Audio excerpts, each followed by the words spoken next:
아무도 하지 않는 미국 유학 이야기. 혼자 준비하는 미국 유학이라는 주제로 이야기를 해볼까 합니다. 이 부분은 한두 편으로 다 담을 수 없어서 여러 편으로 나누어 전달해드릴 거예요. 혼자 준비하는 미국 유학을 안내해야 되는 이유는 크게 두 가지입니다. 첫째는 여러분이 생각하시는 것보다 훨씬 많은 비용이 절감되기 때문이고, 둘째는 여러분 스스로 충분히 할 수 있기 때문입니다. 비용 절감 측면에서 연간 최소 5,000불, 많게는 10,000불 이상 절감됩니다.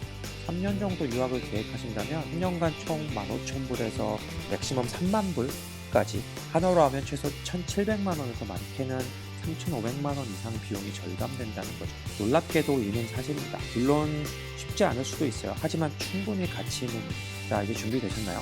걱정하지 마시고 저만 따라오세요. 지금 시작할게요. 유학 준비를 혼자 하기 위해서는 제 생각에 가장 먼저 비용에 대해서 체크를 해 보셔야 합니다. 대표적인 유학 비용에는 학비가 있는데요. 유학생 대부분은 사립학교로 진학을 하게 되죠. 그러니까 미국의 사립고등학교라 함은 주정부의 보조금을 받지 않고 재정적으로 철저하게 독립되어 있죠. 대부분의 예산은 학비에서 충당이 되고요. 여러분들이 소개를 받은 학교의 학비를 확인해 보면 로컬 학생과 국제 학생의 학비가 다른 경우를 알게 되실 거예요. 학비가 다른 이유는 크게 두 가지인데요. 첫째는 행정적 요인이 있을 수 있어요. 서류적인 부분에서 로컬 학생에 비해 조금 더 많은 일들이 필요하고요. 두 번째 이유로는 대부분 로컬 학생 학부모들이 여러 가지 방법으로 학교에 도움을 주는데, 대표적으로 여러 행사를 통해서 도네이션을 하는 경우도 있고, 자원봉사 활동을 통해 학교에 공헌하게 되는 경우도 있죠. 그 금액을 산정해 보면 학비의 50% 혹은 그 이상의 가치가 있다고 하네요. 하지만 국제 학생의 경우 이런 추가적 보탬이 어렵기 때문에 학비가 조금 더 높다고 이해하시면 될 것 같습니다. 그러니까 결론적으로 학비가 로컬 학생에 비해 맥시멈 50% 정도 높은 것은 받아들여도 된다고 생각합니다. 반면에 학비에 거품이 잔뜩 들어있는 경우도 있었어요. 학비가 12,000불 정도였던 학교가 있었는데, 커리큘럼도 굉장히 무난하고 도시 인근에 위치하고 있어서 수년간 제가 관리했던 학생들이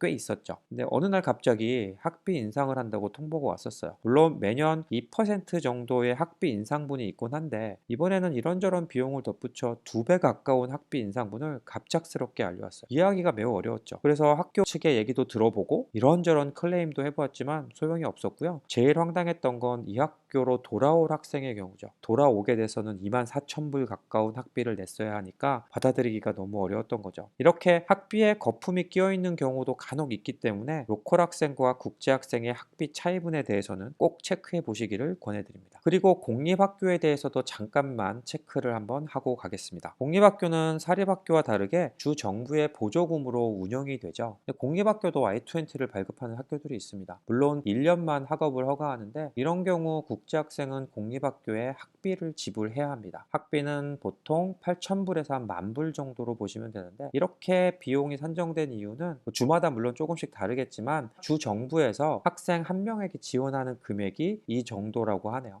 국제학생들 같은 경우는 이 학비를 지불을 해야 되는 거죠. 왜냐하면 정부에서 보조금이 나오지 않기 때문이죠. 재밌는 건 많은 사립학교들의 로컬 학생 학비가 대부분 8,000불에서 10,000불 정도라는 거예요. 아무래도 이를 기준으로 산정한 게 아닌가 짐작해 봅니다. 이제 간단하게 정리해 보면서 오늘을 마무리하도록 하겠습니다.